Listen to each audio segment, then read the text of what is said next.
kata Cina ini sebegitu mendarah dagingnya di sejarah bangsa Indonesia secara spesifik ya.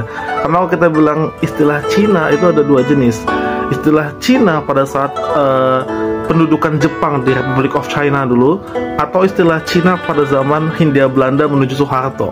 Kacamatanya mantul, abaikan aja ya. Oke, jadi Cina yang digunakan di sini itu adalah Cina pada masa Hindia Belanda sampai Soeharto. Kenapa? Karena dua masa ini adalah masa yang sangat-sangat krusial bagi hubungan antara Tionghoa dan non-Tionghoa. Ini masa yang penuh banget gesekan.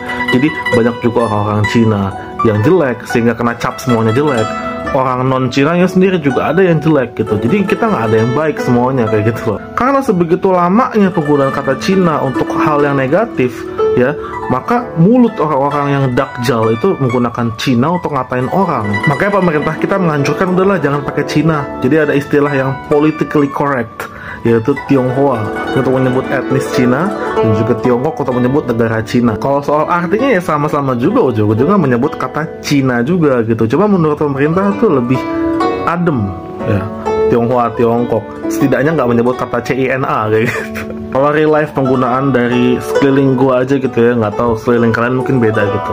Orang-orang pada nyebut Cina. Orang-orang di gua kan banyak banget yang Cindo-Cindo gitu ya. Cindo, by the way Cindo tuh memang dia Chinese Indonesia, digunakan oleh orang-orang anak-anak muda biasanya, orang TikTok, orang Instagram kayak gitu. Menurut gue sih nggak ada arti yang gimana-gimana gitu kan. Memang istilah mereka aja, istilah anak-anak zaman sekarang aja kayak gitu. Jadi sih para Cindo ini juga nyebut Cina. Mereka nyebut kalangan mereka sendiri Cina. Orang-orang Cina asing WNA yang bos-bos kita tuh juga bilangnya adalah Cina kayak gitu.